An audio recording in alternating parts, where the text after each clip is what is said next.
E algumas pessoas ainda resistem em cumprir normas de isolamento para evitar a propagação do coronavírus. Elas podem responder judicialmente por isso. Segundo o último balanço do Ministério da Saúde, o Brasil já tem 176 casos da doença confirmados. Em 24 horas, houve a confirmação de 79 novas infecções. Quase 1.500 suspeitas foram descartadas. São Paulo é o estado com maior número de casos confirmados, 136. O Rio de Janeiro é o segundo no ranking, com 24. Amazonas e Sergipe tiveram as primeiras confirmações de coronavírus pelo Ministério da Saúde. Em Belo Horizonte, um paciente com suspeita de Covid-19 fugiu do hospital enquanto estava em isolamento, aguardando o resultado de exames. O caso foi registrado na delegacia. Segundo o boletim de ocorrência, o homem tinha acabado de voltar de uma viagem ao exterior e apresentava todos os sintomas da doença.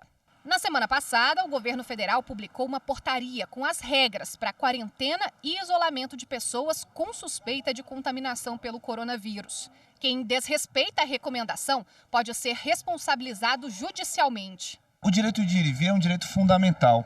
A Lei 13.979, que é a lei que trabalha todas as medidas tomadas em relação ao coronavírus, ela coloca o isolamento como um dos instrumentos utilizados para a contenção da doença.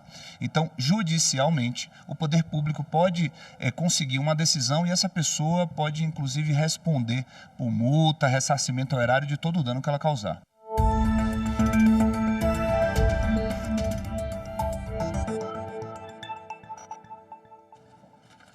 Bom, e para repercutir a reportagem, eu recebo agora aqui no estúdio o advogado Raul Canal, que é especialista nessa matéria ligada à saúde. Seja bem-vindo mais uma vez, uma boa tarde. Boa tarde, obrigado pelo convite.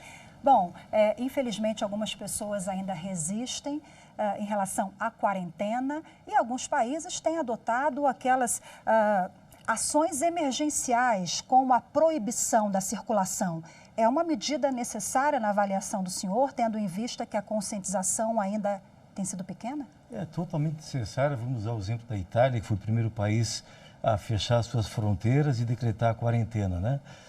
Até ontem a Itália tinha 1.000 pacientes em UTI. A capacidade total da Itália são 5.000 leitos de UTI. Então, se não houvesse tido a quarentena há uma semana, em 3, 4 dias, essas 5.000 vagas de UTI estariam totalmente absorvidas somente para os pacientes de coronavírus. Então, o Brasil tem medidas acertadas. Nós temos hoje no SUS 16.000 vagas de UTI e a projeção é que só São Paulo, num surto descontrolado, precisa de 10, 12.000 vagas só em São Paulo de UTI. Então, realmente é preocupante, as medidas foram acertadas e devem permanecer. Bom, nós temos hoje um dado de 176 casos confirmados, mas o Ministério da Saúde, ele divulga boletins diários. Hoje à tarde, infelizmente, esse número deve dobrar, né? Nós devemos assistir aí essa curva crescente, né? Daí é importante essa conscientização também, porque o Estado sozinho não consegue agir. E com toda certeza, de nada adianta o Estado tomar as ações, baixar as legislações, tomar as medidas, se a população não se conscientizar. Então não adianta eu não ir ao restaurante, ao cinema, à academia ou qualquer evento, mas fazer reuniões públicas em casa ou sair à rua, ter contato com outras pessoas, não lavar as mãos, não higienizar, não me imunizar e levar a doença para dentro de casa e espalhar para os demais amigos, colegas e por aí vai. Então tem que haver a conscientização do risco que se corre e tomar as medidas. Basta ver esse break, suspender descontinuar o vírus. Uma vez descontinuado, em poucos dias, em poucas semanas, com certeza o vírus será combatido. Mas com atitude nossa, individual, dentro de casa, na rua, no ambiente de trabalho e onde mais nós frequentamos. Bom, nós tivemos um caso no fim de semana, é um caso assim, até assustador. Como é que a pessoa não vai ter o cuidado com a saúde dela e fora a coletividade, né? Um paciente que fugiu do hospital em Belo Horizonte. Aqui em Brasília, tivemos também um paciente, um homem, que a mulher já estava com o vírus, ele se negou a fazer o teste, enfim, acabou a comprovação de que ele também estava. Nós temos visto essas situações que podem gerar até boletim de ocorrência. É complicado, né? Sim, tem implicações penais também. O caso de Brasília não está totalmente esclarecido. Numa declaração desse cidadão, ele disse que, na verdade, ele foi em um laboratório privado, fez o exame e já estava recluso na casa dele voluntariamente antes da ordem judicial. Essa é a alegação dele e vamos presumir a boa-fé, né?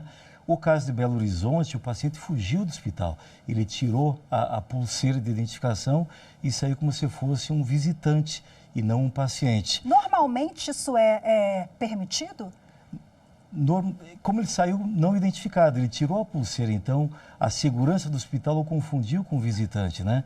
Mas a atitude dele pode ter implicações penais, artigo 132 do Código Penal, que é a periquitação da vida e da saúde. Se ele, uma vez infectado e fugindo do hospital, ele está expondo a saúde de outras pessoas a risco e pode ser penalizado. A pena é de 3 meses a 1 ano de detenção e mais a multa. Que é diferente quando a pessoa não sabe que contraiu o vírus, né? Agora, quando a pessoa sabe, coloca em risco a vida de outros... Sim, aí é doloso, né? É doloso, porque uma vez sabedor, saiu da reclusão, fugiu do hospital e foi para o ambiente público. Doloso então, com intenção. Teve intenção, né? Teve intenção. De uma forma consciente, embora não queira contaminar ninguém, mas ele assumiu o risco de fazer isso. Então, é o chamado dolo eventual. Bom, fica aí a conscientização, né? É uma questão de saúde pública que envolve a coletividade, cada um precisa fazer a sua parte, né? São poucos dias, poucas semanas talvez, e tem muita vida pela frente para gozar depois, né? Dr. Raul Canal, mais uma vez, muito obrigada pela participação, uma boa tarde. Obrigado pela oportunidade e parabéns pela matéria. Obrigada.